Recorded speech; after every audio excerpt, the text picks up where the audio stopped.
ग्रामीण क्षेत्रों में प्रतिभा की कमी नहीं है और गांव की बेटियां अब कमाल का प्रदर्शन करने लगी है।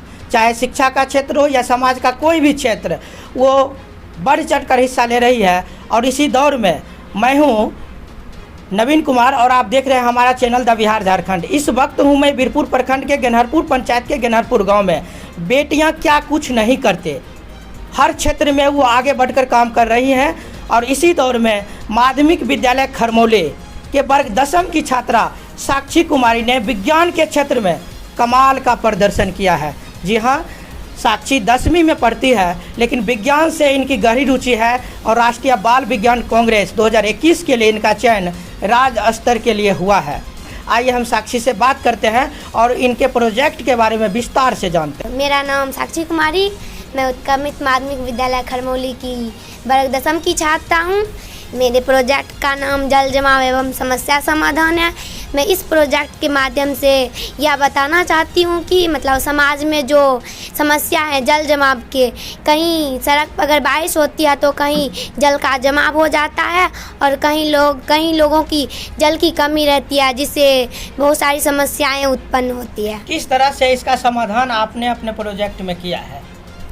मतलब जब बारिश होती है तो मैंने एक तालाब बनाया और उसमें अगर हम पहले से मछली पालन कर रहे हैं और मुर्गा पालन भी, तो मतलब छत पे जो बारिश की बूंद पड़ती है वह मछली में चला जाएगा और बारिश तो हो रही है, और फिर मुर्गा का मल मछली में चला जाएगा, जिससे उसे चारा मिल जाएगी।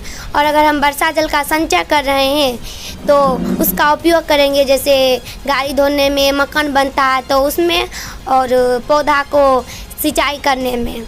यानी एक ही प्रोजेक्ट में 3 चीज़ है। आर्थिक समृद्धि की भी बात हो रही है, मुर्गा पालन, मछली पालन और जल जमाव की समस्या का निदान भी हो रहा है।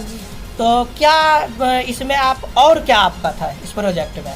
मेरा था जैसे सड़क पे पानी लग जाता है तो सीवर लेन का निर्माण करके उस समस्या को ख़त्म करना, और खेत और चौर में जो मतलब भूमिगत जल का उपयोग करते हैं, नहर को नदी से जोड़ देंगे। जब नदी में पानी कम होगा तो नहर से डाल देंगे, और नहर में होगा तो नदी से डाल देंगे। जिससे खेत है तो नहर से खेत में सिंचाई कर लेंगे, अगर नदी के बगल में खेत है तो नदी से सिंचाई कर लेंगे, जिससे भूमिगत जल का कम से कम उपयोग होगा। इस प्रोजेक्ट पर काम करने की प्रेरणा आपको कहाँ से मिले? मुझे प्रकृति से बहुत लगाव है। मुझे विज्ञान विषय से बहुत लगाव है। प्रकृति में जैसे समस्या हो रही है जल प्रदूषण, वायु प्रदूषण, तो मेरे मन में यह विचार आया कि प्रकृति इतनी खूबसूरत है और हम मानवों ने उसे असंतुलित कर रखा है, जिससे अगर हम उसमें कोई अच्छा काम करते हैं तो प्रकृति बहुत खूबसूरत हो जाएगी, जिससे हम जीव जंतुओं को ही लाभ मिलेगा। मतलब इसमें मेरे शिक्षा का जब इस चर्चा पे बात करते थे तो किसलिया सर, मेरे विद्यालय के प्रधानाध्यापक संत कुमार साहनी जी और मेरे कोचिंग के भी टीचर बताते थे। अच्छा, एक बात साक्षी बताएं, जो आगे का जो आप तो राज्य स्तर तक जाएंगे तो वहाँ का जो प्रोजेक्ट होगा यही प्रोजेक्ट होगा या दूसरा प्रोजेक्ट होगा, या इसी प्रोजेक्ट को आप किस तरह से प्रस्तुत करेंगे? यही प्रोजेक्ट रहेगा, क्योंकि मेरा सिलेक्शन इसी प्रोजेक्ट से हुआ, ताकि इसके माध्यम से बताया जाएगा जल समस्या और उसके निवारण कैसे होगी। इसी का चयन राज्य स्तर के प्रतियोगिता के लिए हुआ है और आपकी वह बिटिया है, कैसा लग रहा है आपको? बहुत सुंदर लग रहा है, हम बहुत इससे प्रसन्न हैं, बहुत खुश हैं कि मेरी बच्चिया जो है सो मन लगा के पढ़ रही है, अच्छा कर रही है, आगे और विकास करने का इसको मनोबल बढ़ रहा है और विकास करेगी ही।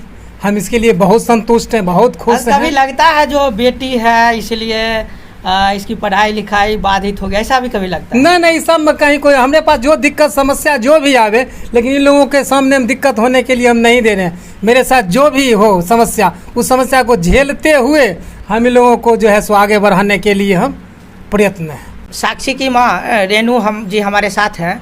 कैसा लग रहा है साक्षी का चयन हुआ है राज्य स्तर के प्रतियोगिता के लिए? अच्छा लग रहा है।